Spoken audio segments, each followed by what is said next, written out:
Live from Chicago, this is Medill Sports Talk. Today we talk about the New York Giants benching Eli Manning, Lonzo Ball and the NBA rookies, and the release of the 2018 World Cup groups.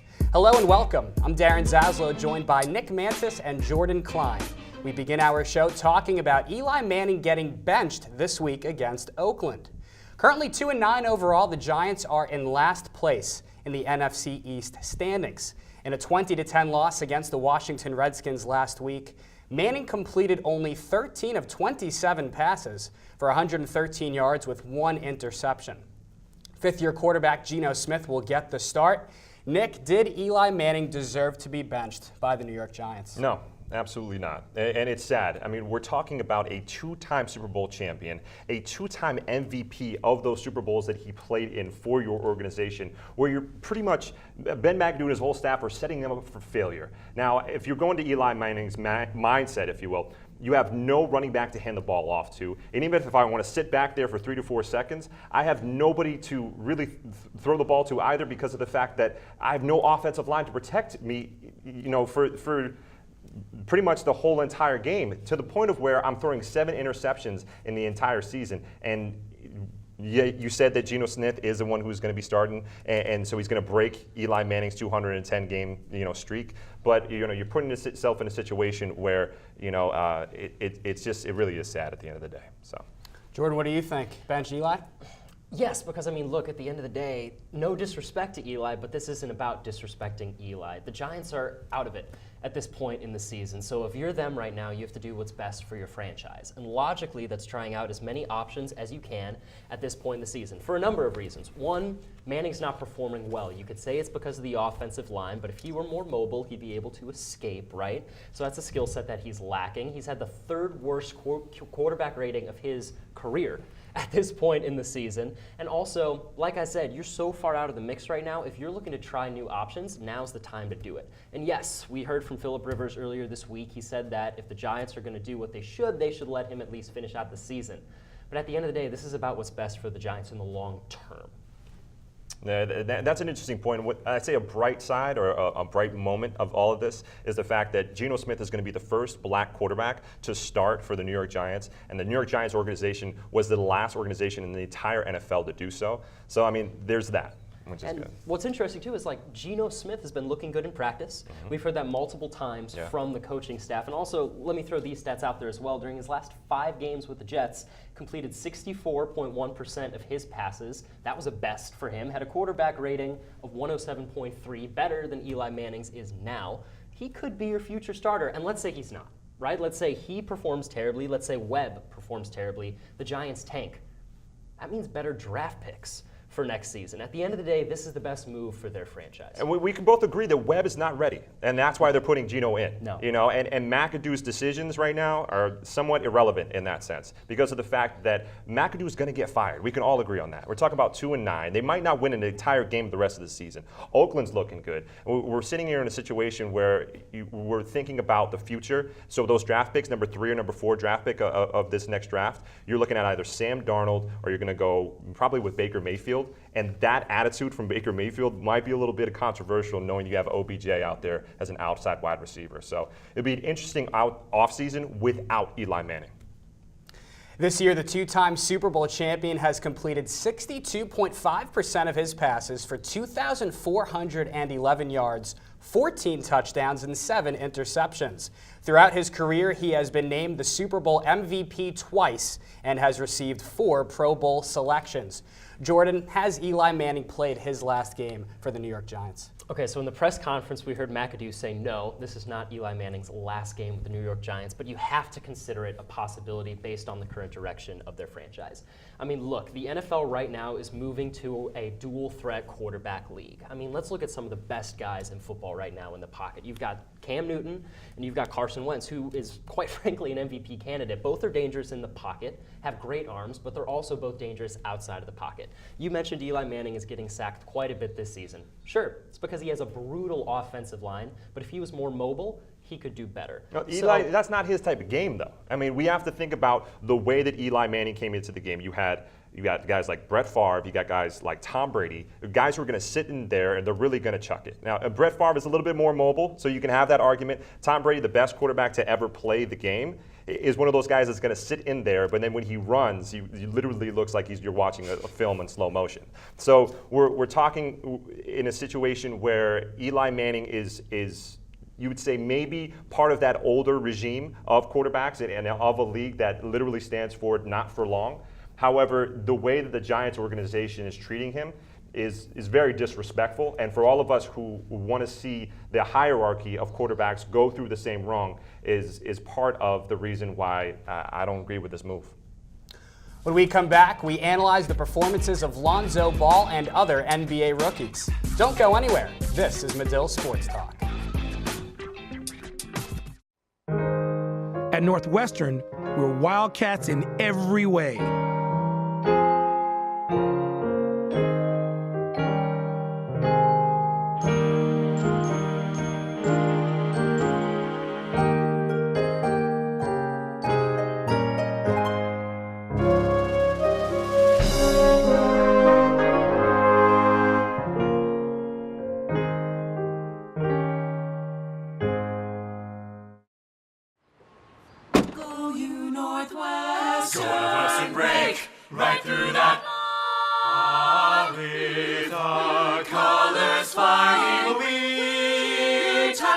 Cheer you all to go. Go you Northwestern, fight for victory, sweet victory, spread for the fame of our fair name, and go Northwestern, win that game.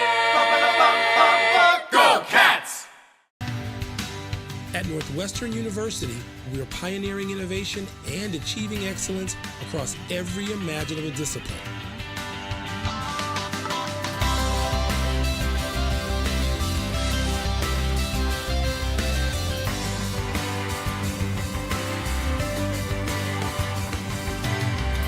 Northwestern University, the possibilities are endless.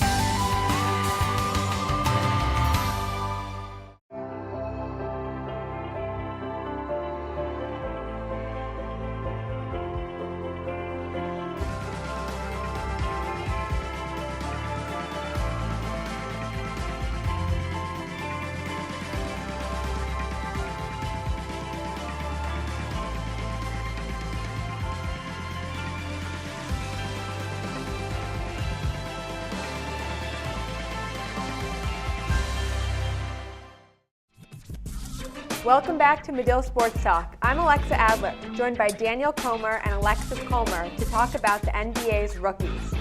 This year's second overall pick, Lonzo Ball, was predicted to have immediate success for the Los Angeles Lakers. His father, LeVar Ball, said he would lead the Lakers to a 50-win season. But through 21 games so far, the UCLA product has struggled, averaging only 9 points per game, while shooting 31.5% from the floor and 25.7% from beyond the arc. Daniel, is Lonzo Ball a bust? I want the bust talk on Lonzo Ball to stop right now. Lonzo Ball has done great, especially being in a market such as LA, playing arguably the most demanding position in the NBA at point guard. Haters will point to his shooting percentage, his three-point field goal percentage, but the guy is playing just as well as other rookies. If you look at De'Aaron Fox, who was drafted 3 picks later, 5th overall pick this year, a lot of guys wanted De'Aaron Fox leading up to the draft, and realistically, they've had very similar numbers. Lonzo's averaging more assists, more rebounds, a higher PER, has 1 less point per game. So if you're looking at those two, I'm wondering why aren't people talking about De'Aaron Fox as far as busts are concerned? Okay. Alexis. I think a lot of it has to do with the hype coming in. Lonzo Ball, like I said, we were promised immediate success, and it's just not happening for him. But I do agree with you that it's probably a little too soon considering all the bust talk, because he is just turned 20 years old, and he is, like you say, playing the hardest position in the league. But the writing is on the wall, and I think if he continues this path, we could be hearing the word bust a lot more often. And I agree with that. I mean, if you look at Lonzo, he's not having the best season, obviously, but for a rookie, he's not doing too bad. If you look at 3 one Hall of Famer, two potential Hall of Famers. Jason Kidd in his age 21 season shot 38% from field goal percentage, shot 27% from three. If you look at John Stockton his rookie year, 18% from three-point field goal percentage, 47% from three, slip those. 18% from three-point, 47% from field goal. Steve Nash, 7.9 points per game in his rookie year, 5 assists per game, 3 rebounds. Lonzo's numbers are better than all of those, and Steve Nash is a 2-time MVP and potential Hall of Famer. Yeah, one thing he does, I think, have to work on is his shooting form. He kind of starts around his torso and then brings it up, which just takes him way too long to shoot, where his other compatriots like Steph Curry has a very fast release, and that's what makes him such a successful point guard in this league. So I think he does have to change his shooting form a little bit so that he can get it off sooner, because right now defenses are daring him to shoot because that's a risk they're willing to take. Yeah, and that's fair. I mean, a lot of these guys, these big point guards, though, they weren't scorers. These Hall of Fame guys might only average 12, 13 points per game for their entire career.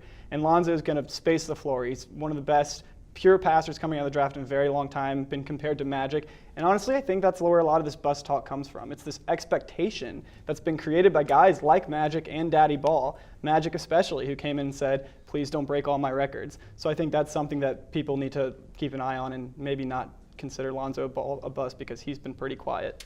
Well, I guess we'll have to wait and see what happens. Speaking of NBA rookies, after being forced to sit out the entirety of last season due to a season-ending foot injury, 2016 first overall pick Ben Simmons has impressed this year in his rookie season for the Philadelphia 76ers. Drafted out of LSU, Simmons leads all rookies with 18.7 points per game. Alexis, which NBA rookie has been the most impressive? Well, everything is true what you said about Ben Simmons, but he has been around the league, so he's been around the attention and everything. But I'm going to go with the Celtics' Jason Tatum, and to me, he just exemplifies everything you want in an NBA player. Obviously, his points, his field goal percentage, everything like that is really good for a rookie, but what I like most about him is his composure during games. So earlier this month when the Celtics were playing against the Warriors, Celtics were down by 17 points for most of the game. And then with 6.7 seconds left, he hits 2 free throw shots to put them ahead 4 points, in turn winning them the game. I just think that composure from rookie to hit those shots is just something it's priceless.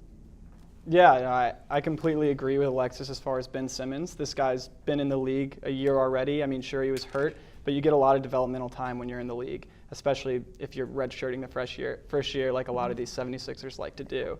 Now for me, I'm going to go to Kyle Kuzma, back to LA, 27th overall pick in 2017. This is a guy who was in a lot of draft circles, maybe a fringe second round and potentially even going to fall out of the draft.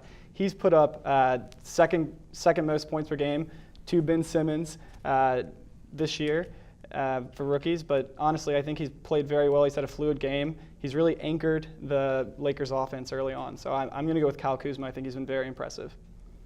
Yeah, and I think like we were talking about before, comparing these young players to already established players, Lonzo Ball to Magic Johnson, Jason Tatum has also been compared to Paul Pierce and Carmelo Anthony, and he's kind of flourished in those roles. And I think that's something great to see, that the pressure doesn't get him down. Also with Kyle Kuzma coming from where he came, and he's showing everyone up in Los Angeles. Right. A Flint, Michigan kid. And I really think that if you look at both these guys, they're having great seasons. They're surprising people, I think, absolutely. And especially in Kuzma's case, I think being drafted 27th overall, that's 20 picks later than fellow power forward Lauri Markkanen of Chicago Bulls, and he's having a statistically better season. So those are really the two guys I'm going to point to, aside from Ben Simmons, that I think have been the most impressive rookies this year. You love to hear stories like that.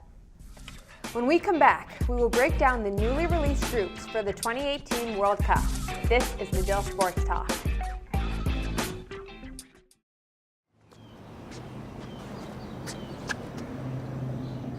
Here is my handle and here is my spout.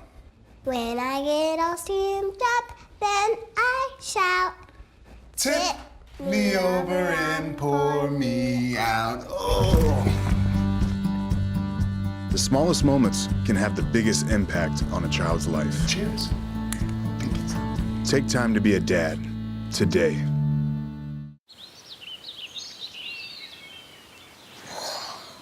Oh, look, a redhead. Stay staring contest.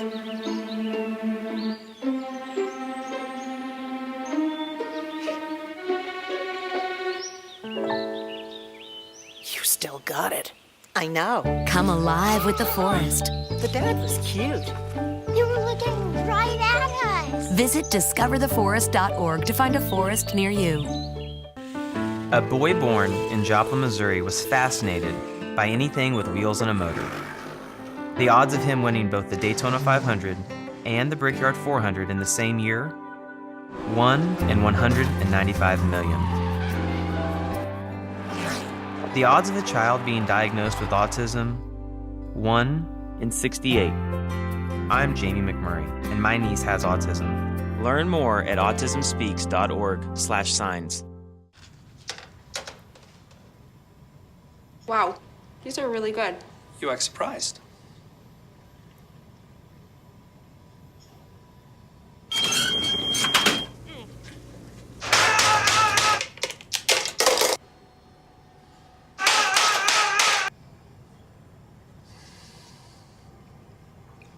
Practice makes perfect. You don't have to be perfect to be a perfect parent. There are thousands of teens in foster care who don't need perfection. They need you. Welcome back to Medill Sports Talk. My name is Ananya Johari and I am joined now by Emmett McConnell and Eric Alcantar to talk about the 2018 FIFA World Cup. Today, the final draw took place in Moscow, which determined the 8 groups in the 2018 World Cup hosted by Russia. Germany, Brazil, Portugal, Argentina, Belgium, Poland, France and Russia are the top 8 seeds. Emmett, we've seen the groups now. Which one do you think is the group of death? I gotta say, having looked at this extensively, Group E has gotta be the most difficult group you gotta be in.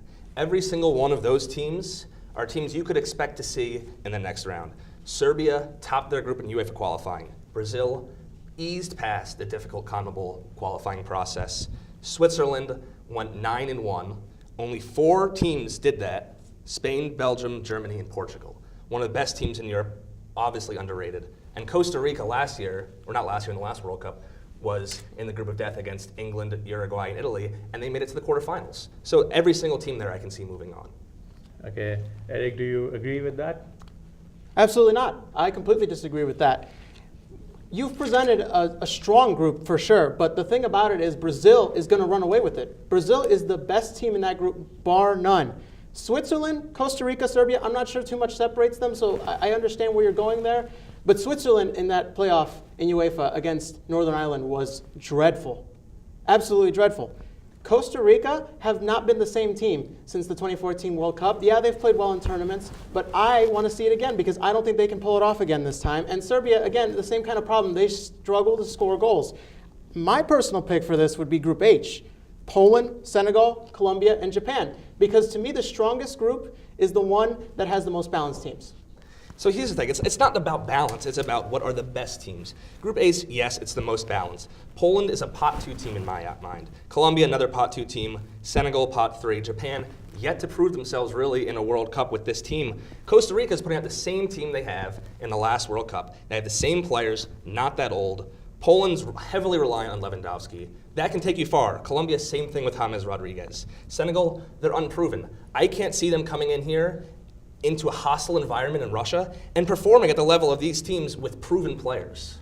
I disagree because Senegal has players. They have players playing all over the world. Sadio Mane plays for Liverpool. They have players at Napoli, Everton, West Ham, Stoke City. But how are they going to do it at the international level? They prove at the club level it's always a completely different game. It is a completely different game, but this is a team that in qualifying showed that they are a team. There is no Sadio Mane is the closest thing to a superstar, and he's a team player. They love him over there. That's a dark horse in my opinion. That's a team that can make a run, not just to the round of 16. I'm talking about maybe even to the quarterfinals. No, the key to international competitions is you need to have a strong defense. If you concede goals the way Colombia did, the way Poland did, the way Japan does consistently, and Senegal, you're not going to make a run into the tournament. Teams like Brazil keep clean sheets through possession. Switzerland, Serbia, Costa Rica, down and dirty, gritty teams, defend, foul, get it done. They're not going to be pretty, but they win games. But you're missing the point. This isn't about who's going to play the best games or who's going to do the best soccer.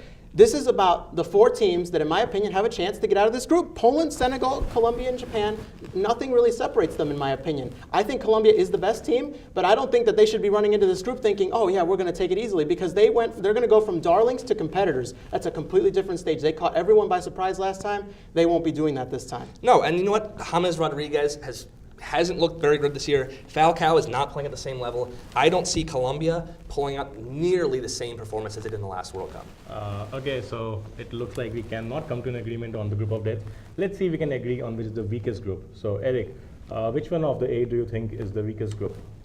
For me, it's Group A, the one that has the hosts in it, because Russia, Saudi Arabia, Egypt, and Uruguay is going to run away with that group. Uruguay should be thanking their lucky stars that they've drawn this group, because Russia, they are the weakest team by ranking in this tournament, despite the fact with their home field advantage. We watched them in the Confederations Cup. They absolutely bombed during that opportunity. Saudi Arabia is the worst team that wasn't Russia, and they haven't exactly proven themselves in Asian qualifying. And you have Egypt, who, yeah, they're going to defend, but they haven't been proven at a world stage either.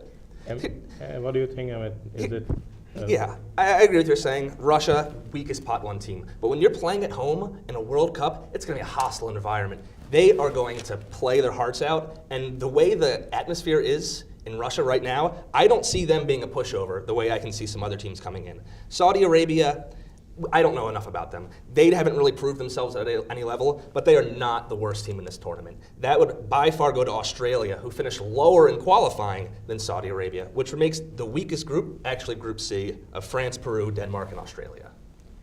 I can't believe you would say that, because France and Denmark are 2 great teams. I know Denmark hasn't shown it all the time, but they have up-and-coming players. Christian Eriksen, Andreas Christensen at Chelsea, they have done a phenomenal job building themselves up from the ground. And even then, you go past them, Peru. Peru has proven they can hang in South America. You can hang in South America, you can hang anywhere.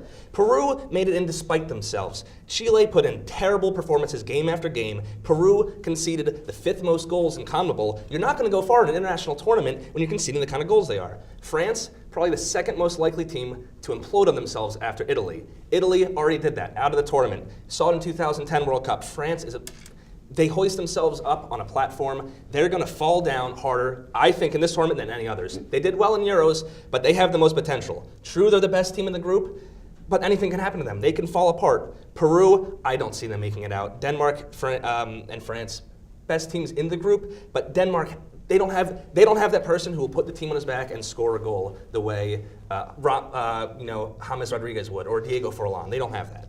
Christian Eriksen is that guy. We just saw it in the qualifier playoff. He absolutely got the job done when they needed him to. And going back to your point about France, I completely disagree that they will fall apart in on themselves. Maybe they end up doing it, but I think the weakest link of that team is Didier Deschamps, the head coach of the national team. I find that the players have been getting better and better as time has gone on. Yes, they disappointed us at the Euro, but they made it to the final, and they probably should have won it, because they probably had opportunities. Antoine Griezmann scores in his sleep. I don't see how they don't do it this time. But he folds under pressure. And that's the thing I'm going to see out of France. I look at a team like Uruguay. They're a good team. They finished 2nd in qualifying in CONMEBOL in a very difficult group. Only 2nd to Brazil. Egypt, they look to me like a team that can make a run in the tournament. They have Salah, a guy who can do it on his own. They have Mohamed El Neni to feed it to him and do the dirty work in the midfield, and Hegazi to play in the back. Okay, so it looks like we cannot come to an agreement on the weakest group either. We'll have to take this argument off camera. Well, that wraps things up for us this week. We hope you enjoyed the show. Join us every week starting this January for analysis, predictions, and debates here on Medill Sports Talk.